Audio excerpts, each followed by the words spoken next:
Salut les dartistes, j'espère que vous allez bien. On teste pour cette vidéo les shuffles de chez Trinidad, 90% tungstène en 21,8 grammes et les fléchettes sont vendues au prix de 52 euros.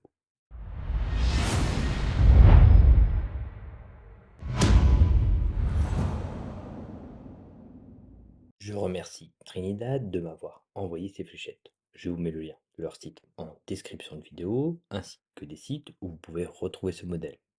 On commence avec l'avant de la boîte. On a le nom de la marque et le logo de la gamme X-Model. Sur le côté, un premier visuel des fûts ainsi que les caractéristiques des fléchettes que l'on verra par la suite. Sur l'arrière, la marque et le nom de la gamme.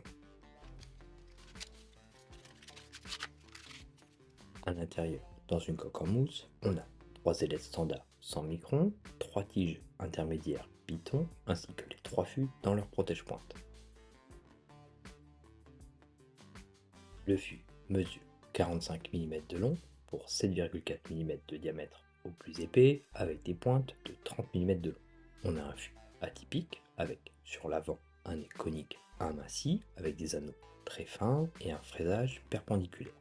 Une partie droite et lisse avec le logo Trinidad, puis une partie lisse amincie avec un fraisage en point d'exclamation. Sur l'arrière, une partie plus amincie encore avec des anneaux simples en son creux, une partie plus épaisse avec 4 anneaux en dents de requin et pour finir une petite partie lisse. Le centre de gravité se situe pile au centre du fût au niveau de la première partie amincie. Un 4 sur 10 pour le grip. En termes d'intensité, c'est assez léger. Le nez de la fléchette offre plus d'accroche comparé au reste du fût, on serait plus sur un 7 sur 10. La partie amincie lisse permet une prise possible à ce niveau, on ne profite d'aucune accroche, simplement d'une petite butée. La partie amincie au niveau de l'arrière est plus intéressante. Elle offre un peu d'accroche également avec ses différents anneaux simples.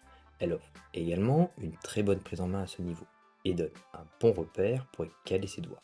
Une prise tout en arrière du fût est également possible avec les anneaux en dents de requin et offre un peu plus d'accroche au bout des doigts.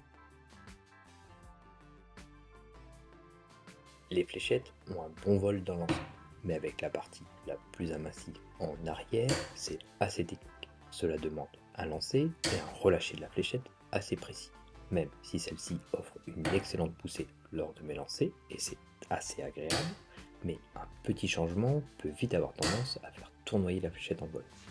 Les pointes longues offrent de la visibilité pour les lancers suivants, car j'ai pas mal d'angles à l'arrivée.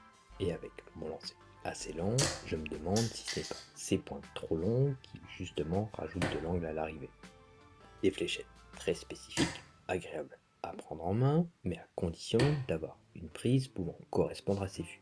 Une prise en main sur l'arrière reste l'optimale, même si une prise sur le nez est possible, mais c'est plutôt pensé pour donner de l'accroche à un doigt supplémentaire posé sur le fût.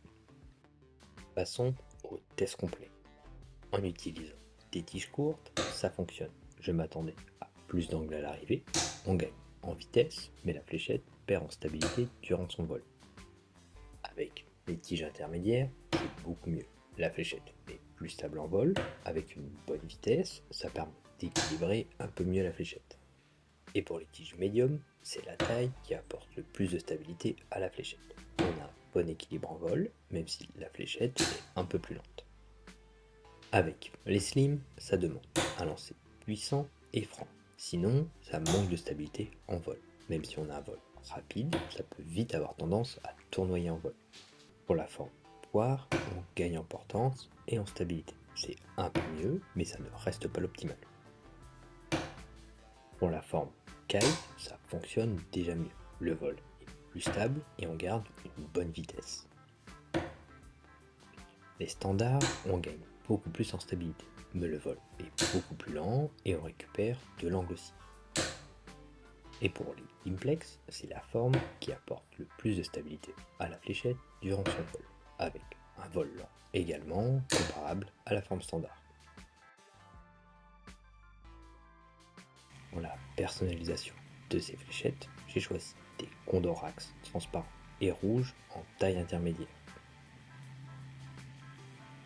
Pour résumer, c'est un modèle atypique offrant une excellente poussée est prise en main si celle-ci se situe sur la partie la plus amincie, mais demandera un lancer et un relâcher de la fléchette assez précis afin d'éviter que la fléchette ne tournoie en vol.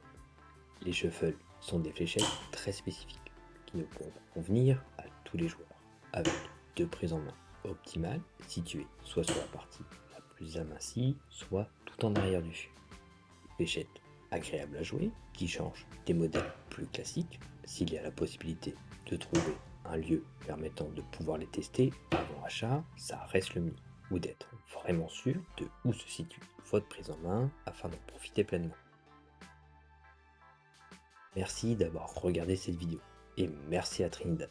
Si le contenu te plaît, n'hésite pas à le partager, à me laisser un commentaire, à t'abonner à la chaîne pour me soutenir et ne pas louper les prochaines sorties.